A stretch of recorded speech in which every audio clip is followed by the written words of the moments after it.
সহসভাপতি দলীয় কার্যালয়ে প্রবেশ করছেন নমিনেশন কেনার জন্য। দর্শক আপনাদেরকে সরাসরি দেখাচ্ছি। নজরুল ইসলাম দুলাল, তিনি বিশ্বাস বিল্ডার্সের ব্যবস্থাপনা পরিচালক, তিনি এই মুহূর্তে কিন্তু প্রবেশ করছেন নমিনেশন কেনার জন্য। এর আগে দ্বাদশ জাতীয় সংসদ নির্বাচনকে ঘিরে অনিয়মের কারণে এই আসনটি কিন্তু স্থগিত ঘোষণা করে হাইকোর্ট। পরবর্তীতে এই আসনের যিনি এমপি ছিলেন, মন্ত্রী ও উপমন্ত্রী, তিনি কিন্তু আসলে মৃত্যুর পরে এই আসনটি কিন্তু শূন্য ঘোষণা করেন। দর্শক আপনাদেরকে সরাসরি দেখাচ্ছি আওয়ামী লীগের দলীয় কার্যালয় থেকে। এইখানে নমিনেশন কেনার জন্য এই মুহূর্তে এসেছেন। এর আগেও কিন্তু নমিনেশন পেপার কিনেছেন এই আসনের একাধিক প্রার্থী। এই মুহূর্তে কিন্তু এখানে এসেছেন।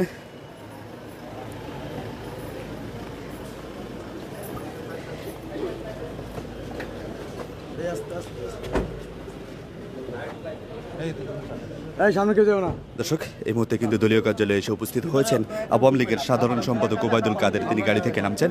এবং অপরদিকে রয়েছেন ঝিনাইদহ জেলা আওয়ামী লীগের সহসভাপতি নজরুল ইসলাম দুলাল। রুমে তো ঢুকতে পারে না, বাইরে দেখতেছে আর কি। সবাই স্লোগান দিয়েন না কেউ? জি, স্লোগান কেউ দিবেন না? গরমের মধ্যে স্লোগান লাগবে। রাসেল ভাই, দর্শক এই মুহূর্তে কিন্তু ওবায়দুল কাদের তিনি প্রবেশ করেছেন। যে দর্শক দেখতে পাচ্ছেন এর ভিতরে কিন্তু প্রবেশ করেছেন নমিনেশন ফর্ম কিনতে যাওয়া প্রার্থী, এবং এর আগেও কিন্তু একজন নমিনেশন ফর্ম কিনেছেন।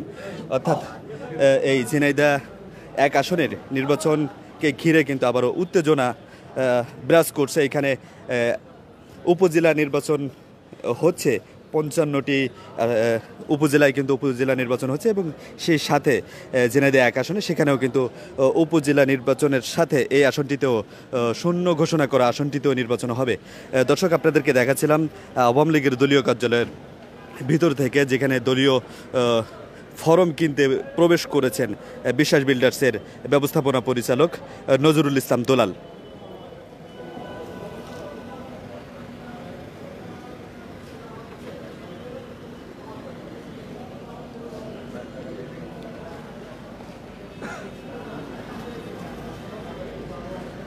দর্শক এই মুহূর্তে যারা সংযুক্ত রয়েছেন তাদেরকে আরও একবার বলে দিতে চাই, ঝিনাইদহ এক আসনের শূন্য ঘোষণা করা আসনটিতে আবারও 5 জুন নির্বাচন ঘোষণা করা হয়েছে। শূন্য আসনটিতে আবারও নির্বাচন হবে।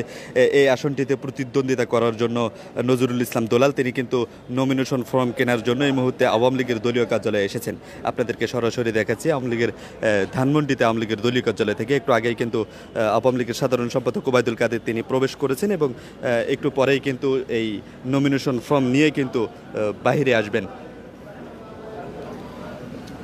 আসলে নমিনেশন কেনার পরে আমরা তার সাথে আবারও কথা বলতে চাইবো, আসলে কি জন্য বিগত নির্বাচনের তার অভিজ্ঞতা এবং এই নির্বাচনের কার্যক্রম নিয়ে পুরোটা নিয়ে আমরা কিন্তু কথা বলবো এখানকার যিনি প্রার্থী রয়েছেন তার সাথে।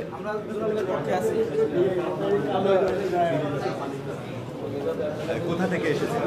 আমি আসছি ষোলকোপা থেকে। ষোলকোপা ওনার নির্বাচিত এলাকা। আচ্ছা, ওখানকার বর্তমান অবস্থা কি এবং নির্বাচন হলে কার অবস্থান ভালো? আমার মনে হইতেছে যে দুলাল ভাই দীর্ঘদিন ধরে মানুষের পাশে আছে, সে কাজ করতেছে মাঠে এবং ময়দানে, এবং গরিব মানুষ যারা তাদের পাশে গেছে, এবং ঝড়ে যে বাড়িঘর ভাঙছে এগুলি সবাই বাড়িঘর সে করে দিছে। এই হিসাব করে আগামী গত নির্বাচনে অল্প ভোটে সে হারছে, এই নির্বাচনে ইনশাল্লাহ সে জিতবে আমরা আশা করি। বিগত দিনের যে অভিজ্ঞতা, সে অভিজ্ঞতা বলে যে যিনি সভাপতি ছিলেন তার খুব উগ্র আচরণ ছিল, এবং তার কোনো নিকটতম প্রতিদ্বন্দ্বী এবার আছে কিনা বা নির্বাচন করবেন? হ্যাঁ, থাকতে পারে, কিন্তু সাবেক যে এমপি ছিল উনি ভালো বীর মুক্তিযোদ্ধা ছিল। তার যারা আশেপাশে যারা আছে এবং তার যারা উত্তরাধিকার আছে তারা দাঁড়াইতে পারে। তো দুলাল ভাই তার নির্বাচন করবে, সে তার নির্বাচন করবে, যে হয়। দর্শক আমরা কিন্তু একজনের কাছে জানতেছিলাম যে আসলে সেখানকার বর্তমান পরিস্থিতি এবং যারা প্রতিদ্বন্দ্বী রয়েছে তাদের অবস্থা। ওখানকার কতজন প্রার্থী এখন রয়েছে ঝিনাইদহ এক আসনে? এখন আমার জানা মতে ঝিনাইদহ এক আসনের নজরুল ইসলাম দুলাল সাহেব ছাড়া আমরা কোনো প্রার্থী এখন আপাতত নাই, এখনও নাই। তো আশা করা যাচ্ছে নেক্সট টাইমও থাকবে না। আমরা শুনেছি যে একজন কিনেছেন ওখানকার। আমরাও শুনেছি, কিন্তু আসলে অরিজিনাল ওইটা সঠিক না।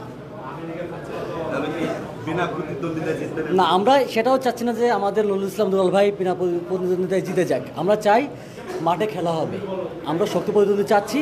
আমরা গতবার যেমন নির্বাচনে ভোটের মাঠে আমরা কিন্তু 15 ভোটে ঠকছি, এটা ঠকা না কিন্তু। বিগত দিনে যে আমাদের এমপি সাহেব ছিলেন,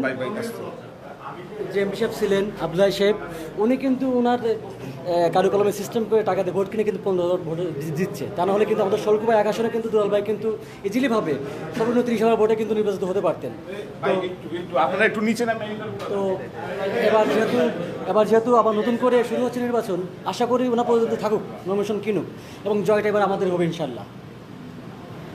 দর্শক, এখানকার স্থানীয় যারা রয়েছেন ঝিনাইদহ এক আসনের অর্থাৎ শৈলকুপার, সেখানকার যারা স্থানীয় যারা রয়েছেন তারা কিন্তু আসলে আশা করছেন যে আসলে এই আসনটিতে নজরুল ইসলাম দুলাল নির্বাচিত হয়ে আসবেন, এমনটি কিন্তু বলছেন। আপনাদেরকে সরাসরি যুক্ত করেছিলাম আওয়ামী লীগের দলীয় কার্যালয় থেকে। আবারও পরবর্তীতে অন্য কোনো লাইভে সংযুক্ত করবো। সে পর্যন্ত ভালো থাকুন, সুস্থ থাকুন। আমি ছিলাম এইচ এম মাহিন, আপনাদেরকে দেখাচ্ছিলাম কালবেলার ফেসবুক পেজ থেকে।